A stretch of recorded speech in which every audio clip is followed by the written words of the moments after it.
Good morning. It's Friday, the 1st of December, the first day of the last month of 2023, and this is Govindraj Ethiraj, based in Mumbai, India's financial capital, but now in transit.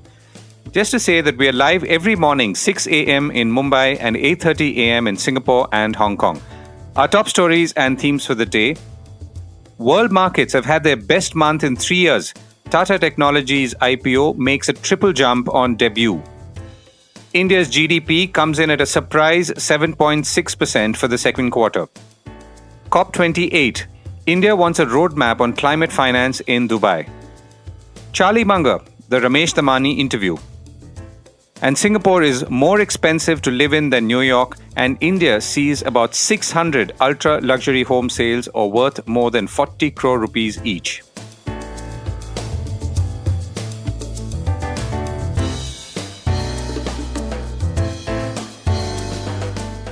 This is a core report with Govindraj Ethiraj.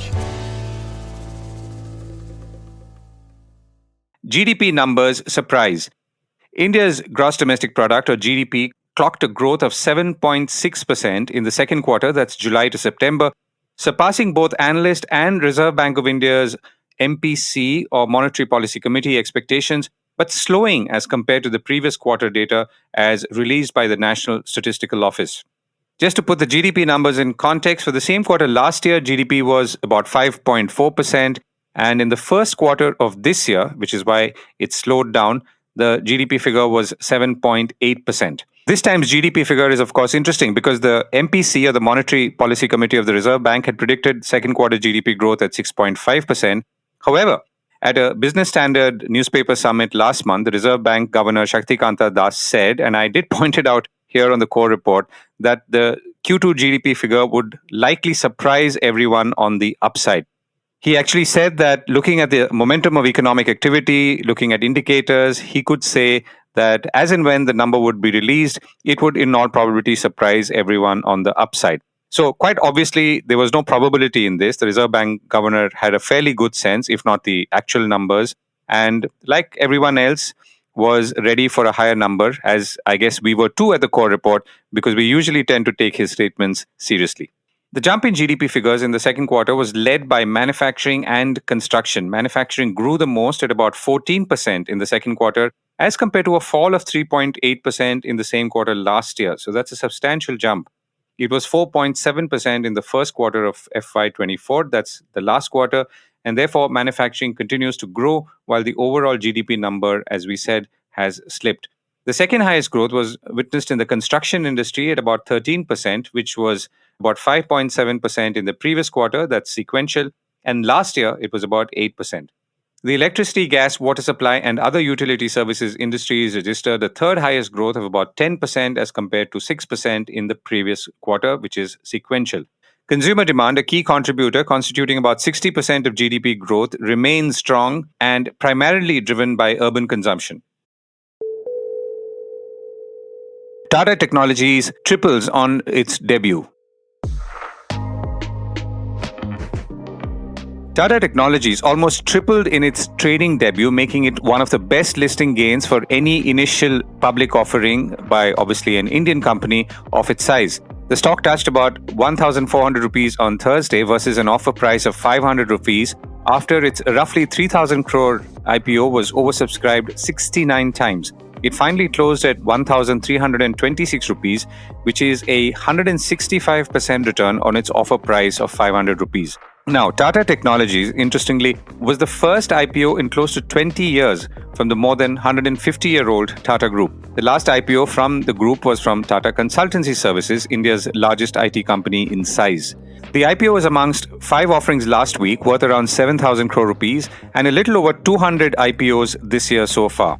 The success of Tata Technologies, of course, also in some ways marks the larger trends of waves of bullishness shifting from the secondary markets to the primary markets as investors seek better or bigger returns and hunt for good companies with pedigree to put their money in. And this is a cycle we have seen before in the Indian stock markets. Now, Tata Technologies, of course, has benefited for mostly the right reasons, but the same cannot be said, for example, of newbies in the tech space, for lack of any other term, who raised money in 2021 and whose share prices languish below offer price.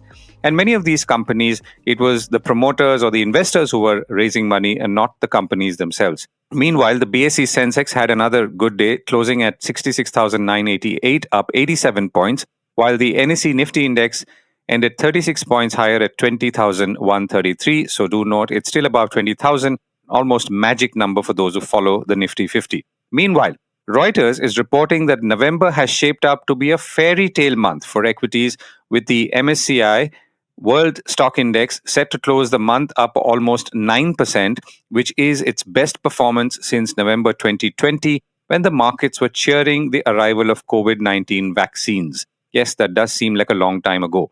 November's equity rally has been broad-based, with global growth stocks in high-tech sectors being up about 11%, while value stocks, which are mainly in cyclical industries and also offer high dividends for those who obviously stick around, have gained around 7%. COP28, what's in store? Representatives of some 200 countries are gathering in Dubai as we speak since yesterday for the 28th United Nations Climate Change Conference, or COP28. India is being represented at the top by Prime Minister Narendra Modi, while both the United States and China, the two largest emitters, are not being represented by their heads, Joe Biden and Xi Jinping of China. A key focus area will be a disaster fund, and then on to issues like phasing out of carbon dioxide emitting coal, oil, and gas, the main source of warming emissions. An early breakthrough on a damage fund, which poorer nations have demanded for years, could help set the stage for other agreements, it's believed. I reached out to Dr Arunabha Ghosh, CEO of the Council for Energy, Environment and Water, well-known public policy research institute and think tank focused primarily on resources and environment. I caught up with him in Dubai, and I began by asking him how the general mood was at COP28 and what were the issues that he was most focused on. It's a mood of anticipation. We all know what the challenges are. We all know what the issues are. Question is, what will be the first move coming out from the presidency as we get started? Are there some bold statements that will be put out, some bold numbers on the table that sets the mood in a way to be a more positive and constructive COP? For us at CW, we have dozens of engagements showcasing our research. We've just published some very innovative research on the lack of ambition of the developed countries, but also the continuing glaring inequities and the sort of individual carbon footprints that we observe. For instance, even the top 10% richest people in developing countries have a lower carbon footprint than the average of developed countries, let alone the elite in developed countries. And we see that on their current trajectories, developed countries will end up consuming 3.7 gigatons of carbon dioxide equivalent, more than what they were supposed to as per their own targets for 2030. So these are huge implementation gaps and honestly an unwillingness to hold the mirror to oneself and see the kind of impact we're having on the planet. Right. That's interesting. So if you were to look at what the conference as a whole was going into, areas like energy transition and climate finance, climate adaptation, compensations, what is your own hierarchy of preferences, or where do you feel most of the attention will be, ought to be focused on? The COP28 in Dubai is really about the global stocktake. It's the first global stocktake since the Paris Agreement came into force. So this is something that all countries and all parties will be looking at. And it's taking stock of where we are with the planet, but it's also taking stock of what we are doing individually. And I think for me, the biggest issue, therefore, will be about accountability. It is, what have you done to catch up for all the unmet promises of the past? And what are you planning to do to plug the gap in your ambitions into the future? Because 30 years after the UNFCCC was signed in 1992, we still don't really have an accountability mechanism that is robust enough to hold parties to account. To me, that will be number one. The second thing that will get a lot of attention is the operationalization of the loss and damage financing facility. This was announced last year. It was the sort of only success that came out of the Egypt COP. But the nuts and bolts of it is what is being discussed over the past year. So now this loss and damage fund is supposed to sit within the World Bank, at least in an interim way. But the real issue is how will it be capitalized and who will get the money? Of course, developed countries are insisting that large developing countries should also contribute to it. My argument here is that loss and damage fund is about loss and damage. This is damage being caused by others' actions in the past to countries and communities in the present. And therefore, asking countries and communities in the present to contribute to someone else's actions of the past is, just goes against any kind of grain of justice that we can think about. So, co-contributions for future adaptation or co-contributions for mitigation, that's one thing. But for loss and damage, what we are arguing for is that there should be clear understanding of the vulnerability of large and small developing countries. And there should be a global South-led research consortium that helps to monitor how these impacts are unfolding. Right. Last question, Arunabha. So, India's Prime Minister Narendra Modi will be there, and two biggest emitters, that's the United States and China, will not be there, or at least the heads of state will not be there. So, does India or could India have a greater heft in the proceedings? What's your sense? I think ever since Paris, in any case, India has had heft in the proceedings because, we can't be called a naysayer anymore. We come to the table not just with the talk, but having walked the talk. We already are the fourth largest renewable energy market in the world by deployed capacity. But more than that, I believe Prime Minister Modi will be one of the first few heads of government who will be making a statement in the opening plenary. And that itself demonstrates the importance that India has accorded.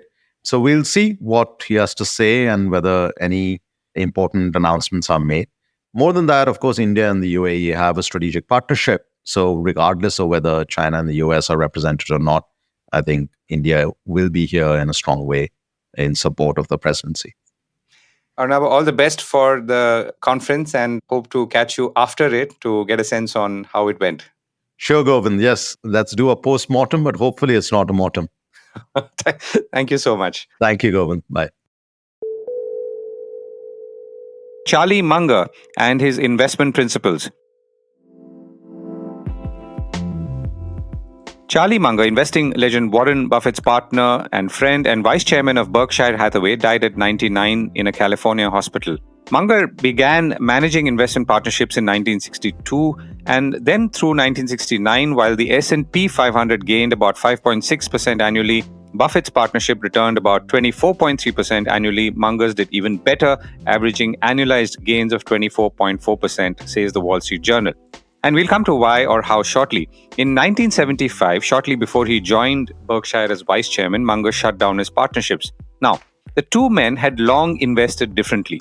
Buffett, under the influence of his mentor Benjamin Graham, would buy almost any business, even if it was near dead, as long as it was cheap. One such example was Berkshire Hathaway itself, which apparently had been a dilapidated textile manufacturer when he bought it in 1965.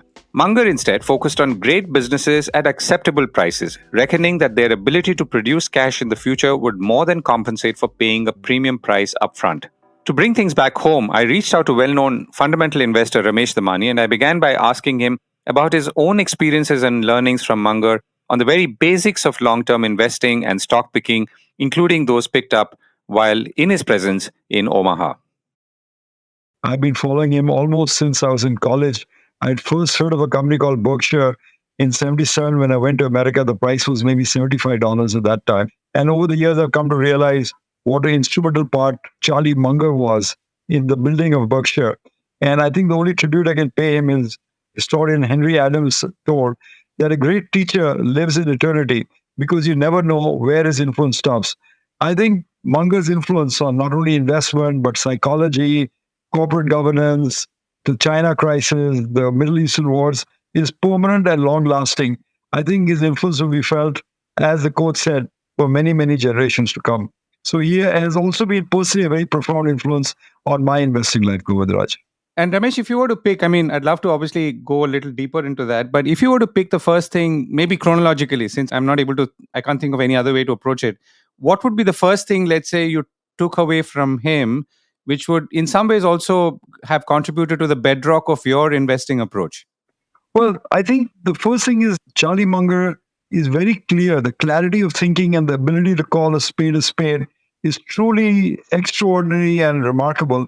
And so many complex issues in the world, global warming, Bitcoin, corporate governance, derivative accountings, which I didn't know much about. I listened to Charlie Munger's view and I realized that was the correct view to have. He had already distilled everything. And as Warren Buffett said, that when you ask him a question, before you finish asking the question, he's already figured out the essence of the problem facing you. So his ability to get to the core of the issue was extraordinary. In terms of my investing career, of course, I was more basic. I wanted to learn the virtues of compounding and how to look at problems. And what Charlie Munger taught us was that if you can't solve a problem linearly, try and solve it algebraically, which is in reverse. The great mathematician Jacobi always used to say, reverse, always reverse. And Munger used to say the same thing. He said, if you can't decide who you want to marry, decide who you don't want to marry. What are the qualities you don't want to look in a spouse? And then find someone exactly the opposite. So you could use that in various situations where you're stuck. So Munger has been a defining influence, not only in my life, Govind, but in the three generations of Damanis.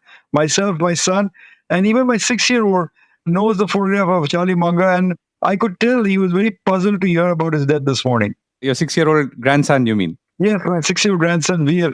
My son, of course, has a statue of Munger for many years in his office. And in fact, one of the firms that he runs, capital firm, is called Lollapalooza Investing, because Munger Tribute had said that all investing is a combination of various factors, be it engineering, psychology, medicine, and compounding. And so he took the name, and we actually have a company called Lollapalooza Capital. That's interesting. So you talked about elimination, Ramesh. So what's a good illustration of that in, let's say, maybe a stock or a sector you would have purchased where you would have actually arrived at that by eliminating rather than direct selection? I think the best example I give was after the tech boom in 2000, there was a huge boom I felt in the BPO or the KPO industry, so called, where I felt a lot of the employment would come across. But I was very hard pressed to figure out which companies would participate in it. So I first looked at the broad picture. I said, what is going to be the size of the KPO, BPO market in 10 years? And there were some reports suggesting with $20, $30 billion. Then I tried to figure backward is which companies can make a run of it. Which company has access to talent, which company has access to processes, which company has access to Western markets. And from there, directly there was a company called eServe at that time, which ultimately got merged with TCS. I felt that would be a good business to start with. And amazingly enough, the stock did pretty well after that. So I use it informally all the time. If I can't answer a problem linearly, I try and look at it backwards and say, here's the solution now. How do I get back to the elements of the answer for this problem? So that, and of course, the other thing that we owe almost an infinite debt of gratitude to Buffett and Munger is to understand to us compounding and how compounding of anything, whether it's money, whether it's knowledge, or whether it's behavior, or whether it's reading, you do a little bit every day and get a bit smarter. And over a 20, 30-year period, is an enormous payoff in doing that. In terms of money, if you compound money every 3 years, in 30 years, your money grows up 1000x. 1000x. Let me repeat that for effort. So that's, I think we learned directly that from Buffett and Munger, that even a man of modest means, modest stock picking abilities, if he remains invested in winning stocks that compound over 20, 30 years, can transform a middle class life into a fairly generous and a rich life, as a matter of fact. And that's thanks to the power of compounding that Warren Buffett and Charlie Munger taught us. And I'm going to come to that in a moment. You did say and imputed as well that when you go to Omaha, you're in a learning mode. I mean, you're really there to learn, and that's what you've been doing always. But tell me an instance where, let's say, you had a certain preconception or a conception of something. I mean, it could be to do with looking at balance sheet in a certain way, or assessing a management in a certain way, or even a business which you feel was a rock solid business or a sector, and you changed your mind. And you had to really work hard to change your mind because of something that they said. Is there any example that comes to mind? I'm not sure there's a particular example, but Munger always used to say that you get the success you deserve. You have to deserve the success you get. So a lot of times, for example, I missed out on a very big trade. I wasn't ready, or I didn't act decisively enough. I think the answer that came back to me is perhaps I didn't deserve the success at this point. One of the attributes that Munger taught us, just to give a snapshot of what he did in his life, is that he took $10-20 million he had at the daily fund, daily commerce journal that he ran, and didn't invest it for 20 years or so, till he found the perfect investment after reading a column, put that money in there, and that went up 3 or 4x.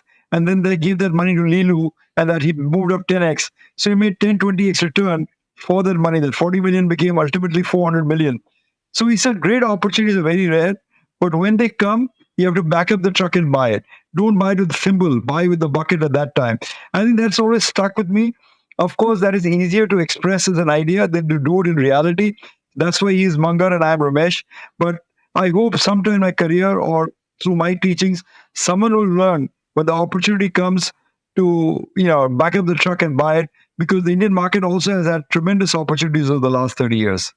Right. And I'm sure those opportunities will come. So, when you look at the opportunities that you've seen in India versus, let's say, the kind of opportunities you've seen there, and sometimes novices might ask this question, right? The US market is different, the Indian markets are different, companies operate differently, tariffs operate differently, barriers to trade operate differently.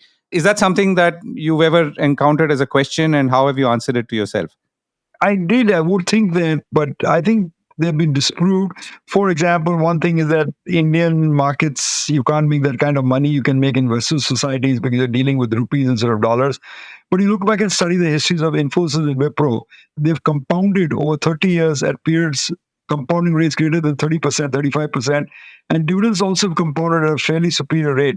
So you've had great stock picks in India that have done and built wealth over long periods of time. So that answered that question. The other question we always had is that perhaps the US market is very efficient and you can't make money in the US market.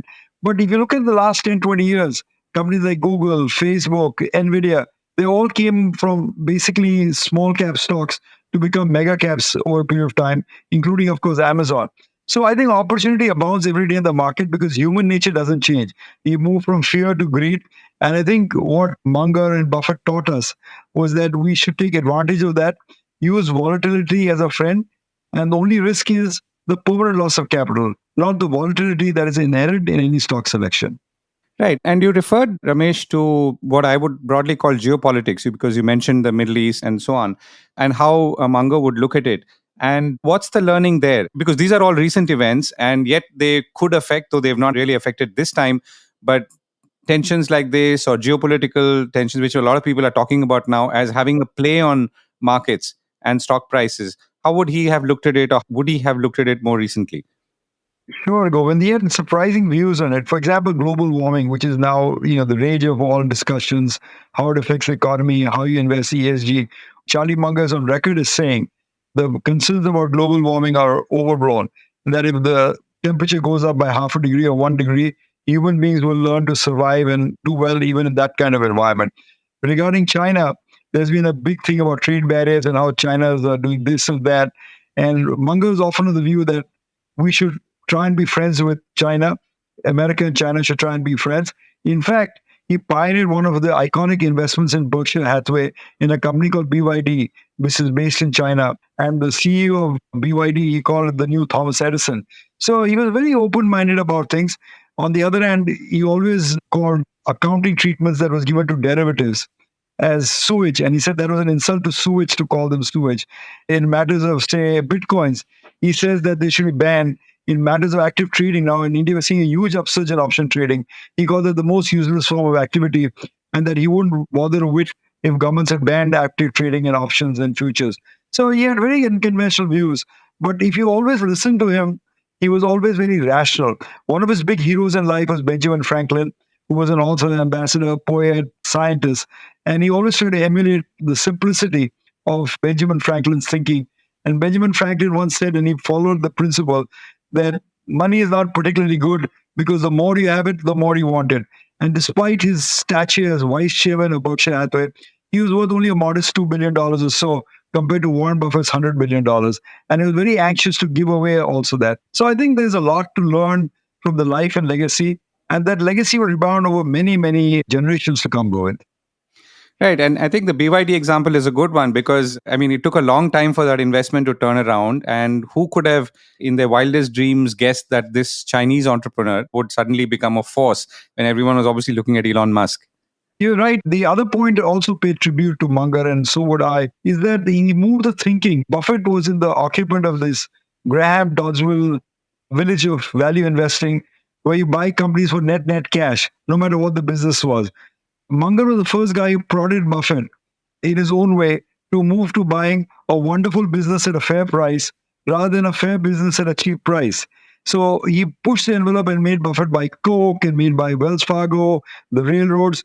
He said they're great businesses and the cash flow over the years will more than make up for the better price you're paying. So the power of the brands and the power of looking at a good investment was Munger's almost incalculable contribution to Buffett, and Buffett himself has acknowledged that.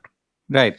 You talked about the long-term investing, as in, looking at something for 20, 30 years.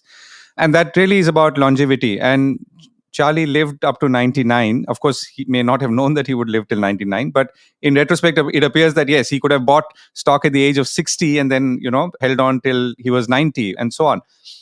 And that is really the sort of the more fundamental question now to you. I mean, it's tough. People don't have that ability to think so long term.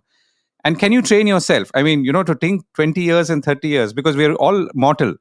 And how do you bring these two almost disparate forces together? At one level, the mortality, and the other is the absolute power of the market to compound and deliver to you those amazing returns that you've just talked about.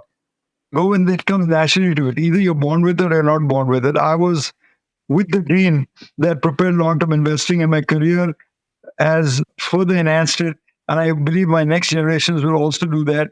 So either you get it or don't get it. Some people want the excitement and they want the trading and the quick profits, and they do that. But they can generate income for themselves, but rarely wealth for themselves. Wealth is generated by not paying the bid and difference every time, not paying the brokerage, not paying the taxes, but by remaining invested in high quality businesses. And sometimes dividends in like Coke, for example, account for almost 35% of the value that has been created by Berkshire's investment in Coke. So I think it's something either you get it or you don't get it. And, obviously Munger had it in spades, and I'm part of the religious cult that believed in Mungerism. So we almost instinctively got it that, great businesses take time. Rome wasn't built in a day. Neither are great businesses. So let's stick around with them. And that's, I think, the useful answer, to put it mildly. When did you last get to see him, and what was that experience like? Of course, like most, solid brokers, to Omaha for the Woodstock capitalistic event, as Buffett called it. And at that time, he used to sign autographs for the foreign delegates, which I was one. So I met him for that few seconds in person. Unfortunately, I've not had the pleasure of either interviewing him or meeting him beyond that. But of course, his work lives on as his legacy. And if I may go in before I end, I would like to have this following quote about Charlie Munger. It has been said that for those of us who knew him, of course, we'll miss him. And for those of you who didn't know him, I'm really sorry for your loss. That's a wonderful and poignant note to end on. Ramesh, thank you so much for joining me. My pleasure, Govind. R.I.P. Charlie. Henry Kissinger dies at 100. Former presidential advisor Henry Kissinger died at the age of 100 at his home in Connecticut, said a statement by his consulting firm. He is the only American official ever to concurrently serve as both Secretary of State and White House National Security Advisor during the Richard Nixon and Gerald Ford presidencies, the Wall Street Journal reported. He was seen as playing a key role in ending the US war in Vietnam and in shaping American foreign policy towards the Soviet Union at the height of the Cold War. He won the Nobel Peace Prize in 1973 along with the Vietnamese leader Le Duc Tho for pursuing secret diplomatic talks that forged the Paris Peace Accords, ending the United States military campaign in Southeast Asia. I happened to see him in Singapore around 20 years ago speaking at a global entrepreneurship summit. While at that point too, he was no longer the powerhouse he once was, the hall was overflowing with people who were there merely for a glimpse of the legendary diplomat.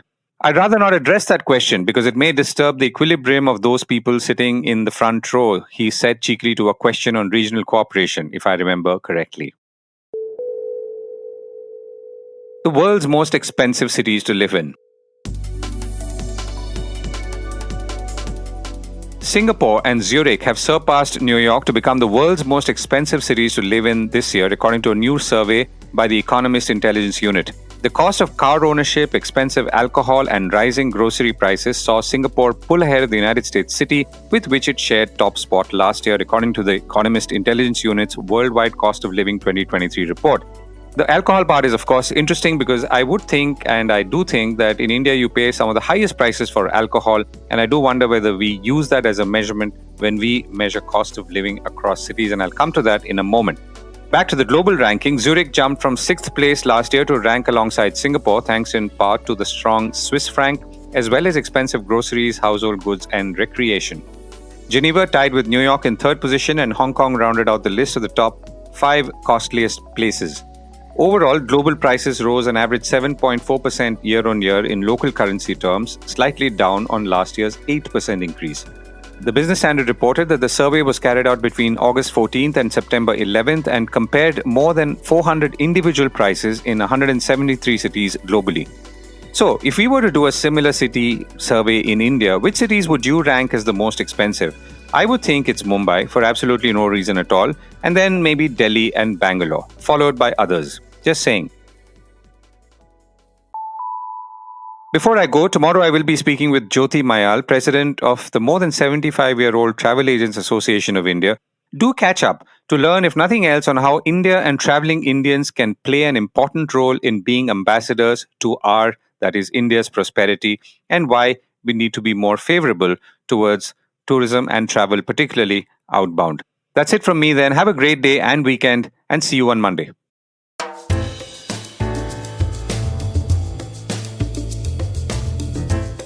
That was the Core Report with me, Govindraj Ethiraj. Do stay connected with more of our coverage at the Core. You can check out our website or sign up to our newsletter for our exclusive stories, one in-depth feature a day on www.thecore.in. Do also track us on LinkedIn, where we usually post synopses or extracts of our top stories and interviews. We would love your feedback on how we can make business more interesting and relevant, including, of course, India's vibrant manufacturing sector. So write to us at feedback@thecore.in, and thank you once again for listening.